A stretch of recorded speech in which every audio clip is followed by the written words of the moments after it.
Okay. As a writer and filmmaker, this is a subject that's very important to me, especially now that I've moved back to Kurdistan. This is what I'm struggling with on a daily basis. I teach at Salahaddin University, where we finally managed to build a screen where we can watch films from this week on. So that's how, from scratch, we're starting here. I want to talk to you about the reconstruction of an identity. With that I mean the identity of the people in Kurdistan. With Kurdistan, I mean a sociological area, not necessarily a political one. As a writer and filmmaker, I try to keep distance from politics, but as a Kurd, it is hard not to focus on that at all. When I talk about cinema, I mean cinema with a capital, as it means a collection of films that in some way represent the same. We use film for a film on itself, and not for a collection of films, in meaning to represent a bigger whole. And also, my dear friends in Kurdistan, when I say film, I don't mean the TV shows. For example, when you get on a taxi in Hode and you ask them what their favorite film is, they will tell me it's one of those Korean shows that's dubbed to Kurdish, which has absolutely nothing to do with film at all. With that, I come to the next point. Can we actually blame those taxi drivers for considering that a film? I don't think so. For as a cinema of Kurdistan is non-existence, deconstructed to the bone, like the identity of people in this region in general, of which we've heard many examples throughout this day hour. It's only a few days ago that the 158 bodies have been returned to the Kurdistan region, which is a sad example of how we are still dealing with the genocide in this region every day. It's souls that have been denied any right of existence in general, and in other parts of the world that I consider Kurdistan, souls are being denied their right to be as I speak right now. The identity of the people in Kurdistan, sadly, has been overshadowed by their survival. Culturally, our identity has mainly been kept safe from the hands of the oppressors by a somehow strong oral history.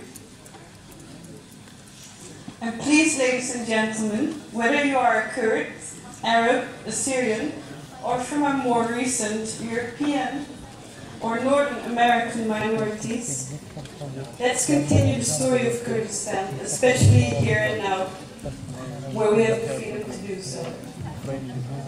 Actually illustrates very well what is a common problem in Kurdistan cinema, because we don't have one, and we try to make something, attention goes here and there, things go wrong, and it's a big problem. Looking back at films in or about Kurdistan, we can say we have bits and pieces of a shattered mirror.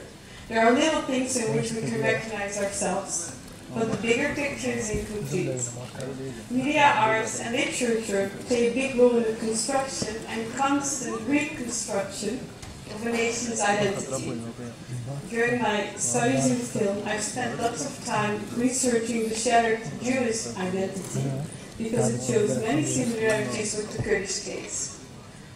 Now, to keep this last talk of the day bearable, I won't go too deep into scientific terminology, yet I will highlight some points of research that will partly clarify why it's so complicated to represent and reconstruct an identity, let alone building a cinema of Kurdistan with lack of a film culture in general. It's very hard for us to even sit down and listen to a speech, let alone watch a film for 2 hours. I don't know who of you has been to the new cinema, but I've had crazy stories of how it's impossible to adapt to the rules of a theater in which it's dark, and there's one direction in which you should look, and phones should be off, etc. That's how, from scratch, we're beginning here. To understand why it destroyed threatened, forbidden identity has troubles building a cinema, a representation of the grief even, it helps to look at the Holocaust. Now don't get me wrong when I compare the one case to another, it's just to illustrate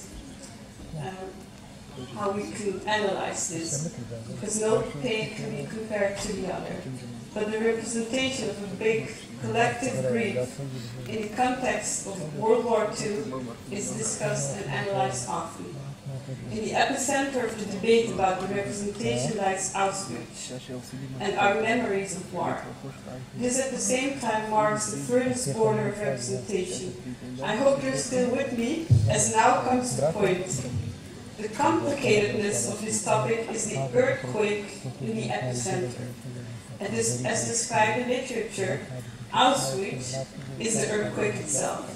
It has not only destroyed lives, buildings and objects, but also, and now it comes, it has also destroyed the instruments used to measure what is destroyed. The epicenter of the earthquake has destroyed the instruments used to measure what is destroyed.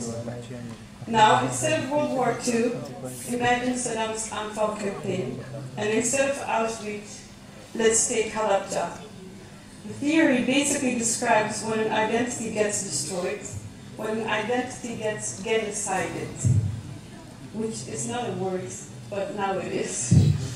It becomes unrepresentable, and the unrepresentable cannot be spoken about. And that silence, the non-existence of words, tells us that we are not equipped with the adequate oral and visual instruments. The debate of representation in the case of Auschwitz often closes around the success of the representation in films like Spielberg's Schindler's List. With this film, the filmmaker has not completely shown all that has happened, which is an impossible task. Yet he has been able to keep reconstructed bits and pieces. Mirroring this to our situation in Kurdistan, and I see time is running out, but I'm going to steal some of their time because they stole my time as well. Mirroring this to our situation in Kurdistan, we could say filmmakers such as Yilmaz Güney or Bahman Ghobadi have succeeded in at least partly reconstruct the grief of Anfal. We cannot put the heavy load that is our sorrow on the shoulder of solely a few filmmakers. Yet it is not only the task of filmmakers to reconstruct our identity. We can speak of the cinema of Kurdistan once we can watch Kurdistan's films in other parts of the world. We can speak of the cinema of Kurdistan once we have tons of theaters to watch them in. Once we have superstars, comedies besides tragedies. We can speak of the cinema of Kurdistan once we can see ourselves in the mirror that is cinema, in all our beauty and all our flaws. One can recognize the cinema in the combination of the following factors, such as locations used, stories told, and language spoken.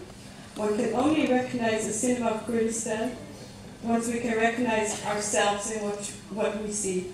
I hope our generation, of which I'm very happy to see many of you in the audience, can give us films that will make my taxi drivers watch something they can recognize themselves in.